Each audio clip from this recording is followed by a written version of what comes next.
2시간 전에 마감한 트레이더가 생생하게 전하는 글로벌 마켓 리뷰 델타1입니다. 김단태, 따라하지 마. 우리 시장은 오전장에 바닥을 찍고 오후에 의미 있는 반등을 하였습니다. 그러나 해외 시장은 조금 엇갈린 흐름을 보였죠. 대부분이 시황 리포트는 금리 상승, 달러 인덱스 100포인트 터치, 그러면서 나스닥 하락, 이런 것에 초점을 맞추고 있는데, 물론 그 부분도 있겠지만 저는 계속해서 누적되고 있는 22 고민, 그리고 미국이 독주가 과연 글로벌 시장 참여자들에게 받아들여질 수 있는 상황인가, 그러니까 미국이 계속 금리 올리는 거요. 이런 것에 대해서 이야기를 해볼게요. 자, 먼저 아시아 세션 리뷰 갑니다.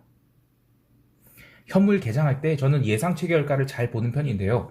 예상치 결과를 어떻게 해석할지에 대해서는 각자 견해가 다르겠지만 저는 인덱스 매수의 힘과 특정 종목에 대한 매도 압력이 있는지 이걸 관찰을 해요. 물론 모든 종목을 다 보는 것은 아니고 API로 만들어진 분석 모델로 결과값만 보죠. 자, 그런데 오늘 시장이 재밌었던 게 개장 초 LG에너지솔루션을 실적 이슈로 플러스 2.5%를 갭으로 띄우는 것이었습니다. 그리고 삼성전자는 밀어내지도 못했어요. 나머지 인덱스 종목도 미국 시장이 21선 찍고 잘 반등했으면 제법 반등해서 위로 달릴 법한 상황이었는데 예상치 결과는 그렇지 않았거든요. 그러면서 개장하자마자 또 외국인 현물 매도가 쏟아지면서 시장을 밀어내게 됩니다. 시간당 700억이 처음에 나왔는데 그럼 그렇게 많은 매도 물량은 아니지만 시장이 제대로 반등을 하지 못하고 또 밀리기 시작하자 외국인들은 9시 40분 넘어서 선물을 매도하기 시작했고, 그렇게 10시 40분에 시장은 353.95포인트까지 밀리게 됩니다. 참 아쉬운 것은 선물이 전일 저가를 깨고 내려갔는데도 불구하고 변동성은 거의 늘어나지 않았어요. 그래서 선물이 전일 저가를 1포인트 넘게 밀어내는데도 외가격 풋옵션은 전일 고가를 넘기지조차 못했습니다. 그러니까 진짜 이번 물은 옵션 매수하는 쪽은 콜이고 푸시고 다 죽여버리고 있는 상황입니다. 여하튼 외국인은 선물 시장에서 1,500억 정도까지 매도를 했는데 딱 거기까지만이었어요. 그 이유는 다음 주에 만기가 되는 먼슬리 옵션에서 개인들이 콜 옵션 매수가 아주 영혼을 끌어모아 들어왔는데 10시 30분 이후에는 기관들이 현물 매수가 시장을 바치기 시작했어요. 그러니까 현물 시장에서의 기관 저가 매수, 그리고 외국인이 현물 매도, 파생 시장에서는 개인이 콜옵션 중심 매수, 기관이 콜옵션 매도, 이런 것들이 충돌하면서 일방적인 숏포지션을 잡기가 불편해진 것입니다. 결국 10시 40분 이후에는 선물 베이시스가 조금씩 좋아지기 시작했고, 외국인들은 11시 30분 이후에는 선물 매도를 조심스럽게 걷어내기까지 합니다. 물론 현물 시장에서는 계속 삼성전자 중심의 매도가 나왔죠. 그래서 외국인들은 이거는 오늘 무조건 그걸 다 때려야 되는 것인지 12시 전후로 현물 매도 압력을 더욱 높입니다. 그러나 선물은 베이시스를 점점 회복해요. 그래서 선물 지수가 355를 중심으로 수렴을 했는데요. 결국 오후 2시 15분 외국인들이 선물 매도를 청산하여 순매수 전환하기 시작하고 또 선물 미결 풀렸죠. 그리고 그때 기관들이 콜매도 치던 것도 걷어내기 시작합니다. 그래서 시장은 시가선까지 올라온 다음 아랫꼬리를 단 채 마감하게 됩니다. 오늘 시장에서 챙겨볼 것은 외국인들이 선물 매도를 더 이상 하지 않고 있다는 것, 그러면서 선물 베이시스가 다시 콘텐고로 바뀌었다는 것, 기관들도 계속 콜옵션 매도를 하다가 그러면서 이제 델타를 따라갔는데 그걸 멈추고 콜 매도를 꺾었다는 것, 그리고 기관들이 현물 매도도 조금씩 매수. 아이고, 잘못 썼네. 그리고 현물 매수가 이제 기관들이 조금씩 들어오기 시작했다는 것, 이런 것을 종합해 보면 시장이 상당히 하방 경직을 보이고 있다고 봐야 돼요. 물론 이제 종합주가 지수로 환산해서 어떻게든 종가를 2,700을 지켰다, 이런 거는 의미가 있긴 한데, 지금 코스피 200 지수에는 LG 에너지 솔루션이 편입되면서 그 지수의 어떤 구성 종목이, 그러니까 시총 비중이 많이 달라졌죠. 그래서 그 올해의 지지선인 350선을 종합주가 지수는 저 위에 있지만 그 코스피 200은 상대적으로 많이 낮아요. 그래서 요거를 과연 한 방에 깰 수 있을 것인가? 이거는 좀 어렵지만 바로 위로 올라가긴 힘들다, 요런 상황으로 보고 있습니다. 물론 방금 마감한 야간 선물은 다시 355포인트까지 눌려서 마감됐고, 또 나스닥 선물은 다시 마이너스 1.4% 종가 저가로 쳐박혔지만 아직까지는 그래도 박스권 장세로 볼 수 있어요. 그래서 다음 주에는 계속 하락이 이어진다기보다는 변동성을 계속 죽이면서 바닥 확인을 하는 과정이 있을 것이다. 이렇게 보고 있어요. 특히 차월물 콜옵션은 위쪽, 그러니까 370선 이상으로는 당장 돌아서기는 굉장히 부담스러워요. 하지만 그만큼 그래서 저평가가 돼 있죠. 그러니까 신규로 콜 매도를 하기 굉장히 부담스럽습니다. 어제도 제가 콜 매도를 좀 쌓아서 하방 해지를 좀 해야 되겠는데, 그런데 콜 매도를 때리기가 너무 부담스러운 거예요. 그래서 뭐 많이 못 때렸죠. 근데 어쨌든 지금 박스권을 하향 이탈했잖아요. 그래서 그 위에는 21선이 지나간 360선 뭐 요 정도까지는 시장이 얼마든지 이번 뭐 옵션 만기일 전이 될지 그 이유가 될지 반등은 나올 수 있다고 봐요. 근데 전에 나온 거랑 후에 나온 거랑 대응 전략은 완전히 달라지겠죠. 그리고 그 열쇠는 여전히 삼성전자와 SK하이닉스 같은 그 대형주에 달려 있는데, 지금 LG에너지솔루션은 나름 이제 강하지만 네이버, 카카오 같은 이제 플랫폼 기업들이 다시 두들겨 맞고 있거든요. 이게 시총 5, 6위예요. 그래서 시장이 아직은 아래쪽으로 좀 더 열려 있지 않겠는가, 그런 생각하고요.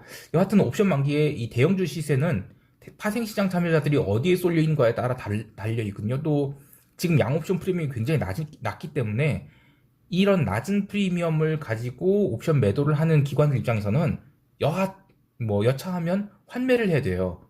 예를 들면 시장이 조금이라도 베이시스 위로 돌리면서 당긴다. 그러면 콜매도 잘못 쳤다가 뭐 행사가 한 개만 얻어맞아도 굉장히 큰 피해를 입거든요. 그래서 파생시장 참여자들이 어디에 쏠리는지 뭐 이런 거는 그날 가서 봐야 돼요. 그래서 그날 멤버십 회원들 대상으로 게시판에 브리핑을 하도록 하겠습니다.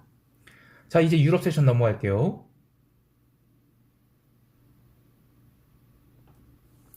유럽 증시는 역시 오늘도 조용했습니다. 뭐 초반에 달리려 했던 증시는 추세를 이어가지 못하고 올라오면 얻어맞기를 반복했는데요. 유럽 세션에서 중요한 두 가지 뉴스가 있어서 그것을 집중적으로 이야기할게요. 첫 번째는 골드만삭스에서 드디어 ECB가 9월과 12월에 현재 마이너스 0.5%인 정책 금리를 25bp씩 인상을 해서 마이너스 금리를 벗어나게 될 것이라는 전망이 나왔어요. 오늘 뭐 통화옵션 만기라서 시장이 별다른 반응을 보이진 않았거든요. 그 만기 전에는 눌렀지만 또 만기 이후에는 반등을 했어요. 근데 인플레이션 우려에 대한 ECB가 대응을 할 것이다, 뭐 이런 이야기가 나온 거죠.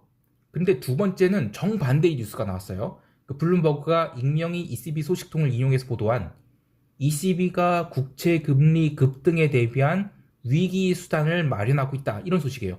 근데 이 두 가지 소식은 정반대의 결과가 있죠. 첫 번째는 당연히 국채 폭락이고, 두 번째는 국채 폭락 나올 경우에 무슨 수를 동원해서 틀어막겠다, 이건데, 이렇게 되면 유로화에 대한 통화 신뢰도가 떨어질 수밖에 없어요. 지금 통화 옵션 만기 맞이해서 원자재 통화 뭐 스탑로스 나오고 해서 뭐 달러 인덱스가 잠깐 100포인트 넘기기도 했는데, 그러나 이젠 어쨌든 달러 인덱스는 뭐 100포인트 이하로 끝났어요. 근데 향후 유로화가 이 지위를, 이런 지위 컨센서스가 나오고 있으면 이런 지위를 유지할 수 있을 것인가? 이런 의문이 드는 아주 중요한 두 가지 뉴스가 있습니다. 채권 시장에서는 다시 독일 국채와 이탈리아 국채 스프레드가 벌어졌어요. 4월물 코스피 풋옵션 매도해서 차곡차곡 벌었던 것을 이번에 코스피 강세콜 베팅했다가 뭐 세게 했죠, 이번에. 근데 다 무너졌어요. 그래서 좀 짜증이 났는데, 다행히 이제 독일 국채, 이탈리아 국채 스프레드 이게 확대 베팅에 점점 돈이 되고 있어요. 그리고 또 이탈리아 국채는 네이키드 매도 좀 한 상태죠. 그래서 이것도 지금 제법 돈이 되고 있습니다. 근데 어떤 면에서는 저는 유로존 국채 매도는 매크로 트레이더들에게 일생일대의 기회라고 봐요. 무슨 얘기냐면 ECB는 뭐 코로나니, 뭐 코로나 뭐 재확산이니, 오미크론이니, 또 뭐 갑작스러운 뭐 러시아 우크라이나 전쟁이라든지 이러면서 계속 지금 마이너스 금리를 유지하고 있잖아요. 그런데 이렇게 인플레이션 상황이 계속된다면 진짜 어느 순간 굉장히 스프링처럼 이제 채권 매도가 나올 거라고 봐요. 특히 뭐 그러니까 한 나라의 국채만이 아니라 그 국가별로 이제 다르겠지만 분명 뭐 취약 국가들, 그러니까 이른바 세컨티어 국가들에 대해서는 채권 매도가 아주 세게 나올 것으로 봅니다. 그래서 이게 그 작년 같은 경우에는 미국채 금리, 미국채 매도, 이것이 가장 큰 어떤 트레이딩 기회였다면 올해는 유럽 국채, 특히 이탈리아 국채 매도, 요거 아주 큰 기회가 되지 않을까 생각을 해요. 근데 뭐 어쨌든 분명 이제 뭐 ECB가 뭐 영혼을 다해서 틀어막겠다 하고 있으니까 결론은 어떻게 될지 몰라요. 근데 어쨌든 저는 올해 내에 뭐 유로존 마이너스 금리 탈출할 가능성 높다. 그리고 국가별 인플레이션 전망이 달라지고 또 대응책도 달라지고 있기 때문에 그런 것들에 대한 불안으로 유로화가 달러 페리티 1.0을 깨게 되는 것을 예상합니다. 자, 그리고 그 외에 우크라이나와 러시아의 건곤 일척이 기갑전이 그 동부의 농지에서 벌어질 예정이라 뭐 이런 뭐 이야기가 있죠. 뭐 11일에 벌어진다 뭐 이런 얘기가 있는데 파종일 이미 놓쳤죠. 그래서 그 우려로 농산물 가격이 다시 뭐 움직이기 시작한 거 요게 특징이고 그 외에 뭐 전반적으로 시장 흐름은 조용했다고 할 수 있겠습니다. 자, 이제 미국 세션 갈게요. 미국 지수 선물은 보통 이 프리마켓 호가가 본격적으로 들어오는 밤 9시 30분부터 움직이는데 오늘은 조금 달랐어요. 나스닥 선물 중심으로 밤 9시부터 밀리기 시작했죠. 유로존 채권을 밀리고 또 통화옵션 만기에서 계속 달러 매수 들어오자 미국채도 움직이기 시작하면서 증시는 매도 압력을 강하게 받았습니다. 그렇게 본장 들어서 약보합 출발한 시장은 의외로 엇갈린 흐름을 보여줬는데요. 나스닥 중심으로는 뭐 시가부터 계속 매도세가 꽂혔지만 반대로 굴뚝 종목들은 강하게 반등해서 다우지수는 새벽 1시 30분까지 스트레이트 반등을 주면서 무려 1% 가깝게 상승하였습니다. 물론 그 뒤로 다시 매도를 얻어맞긴 했지만 그래도 21선에서 이틀 연속 양봉을 만들어내면서 반등에 성공했죠. 그런데 오늘 다우지수의 상승을 견인한 것은 굴뚝 종목만이 아니었어요. 바로 금융주가 바닥권에서 아주 강하게 반등을 했기 때문인데요. 골드만이나 뭐 JP모건 같은 전통 금융주 외에도 찰스 샵 같은 이 증권사들도 강하게 반등을 했습니다. 망할 로빈후드는 잡주 취급을 받는 것인지 반등 못했지만 그간 금융주가 과도하게 눌렸다는 인식이 다음 주 실적 발표를 앞두고 반등을 이끌어냈다고 보는데요. 저도 금융주의 의미 있는 저점이 다가오지 않은가 이런 생각을 합니다. 자, 금융주가 의미 있는 반등을 했다지만 기술주들은 그러지 못했어요. 아마존이 4거래일 연속 음봉을 맞아서 주봉을 크게 음봉으로 꺾어놓은 것도 그렇고 구글이나 마이크로소프트, 애플, 엔비디아 이런 것도 지난 FOMC 이후의 스트레이트 반등을 거의 다 반납하고 있죠. 시장이 보내는 메시지가 점점 명확해지고 있어요. 그래, 인플레이션 잡혀가고 있어. 그런데 과연 글로벌 경기가 같이 살아날 수 있을까?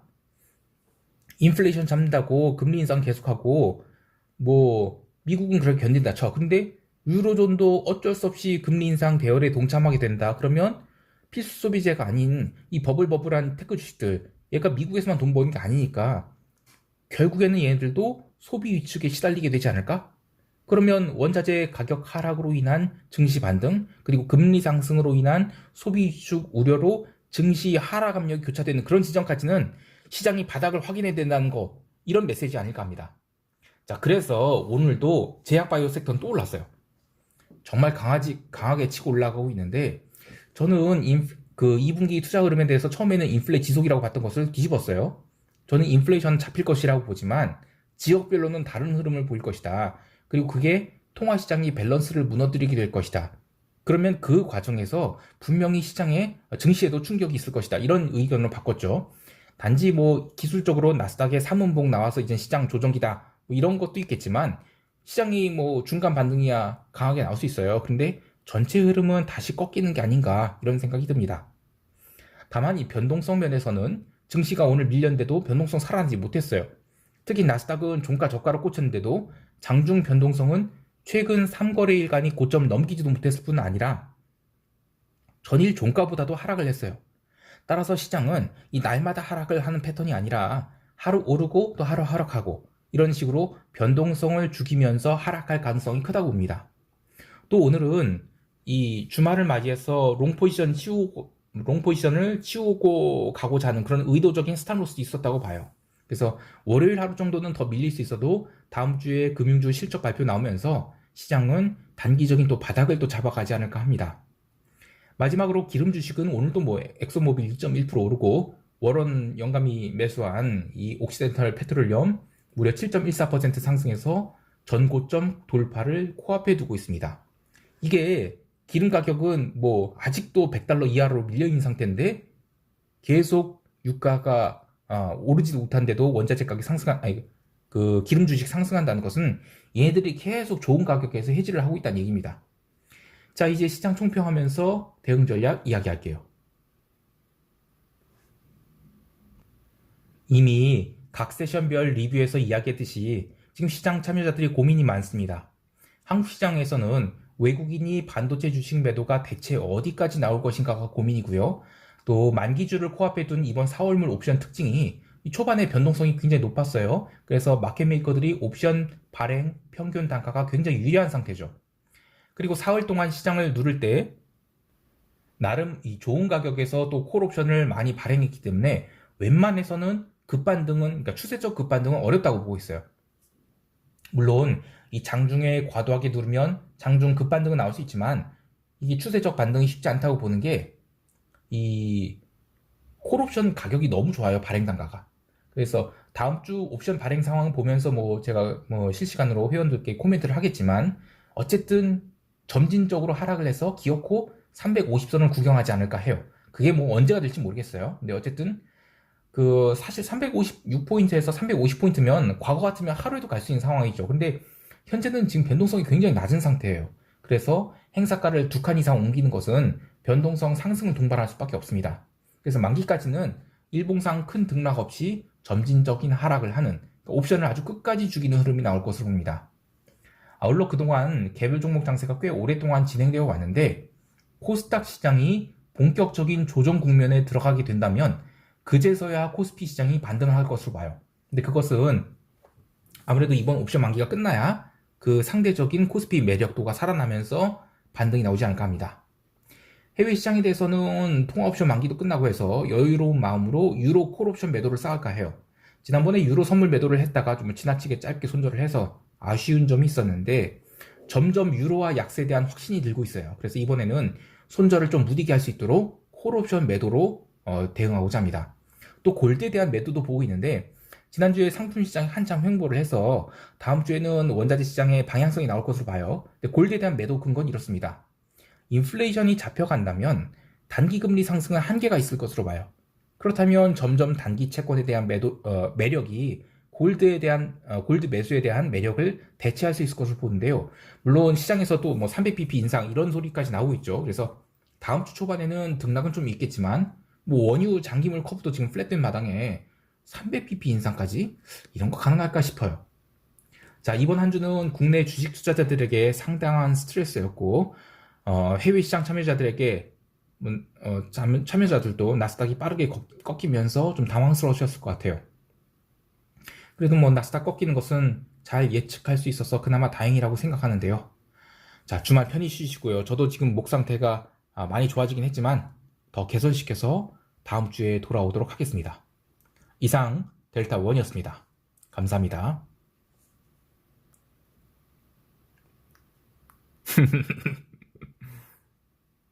김단태 따라하지 마. 내가 먼저야.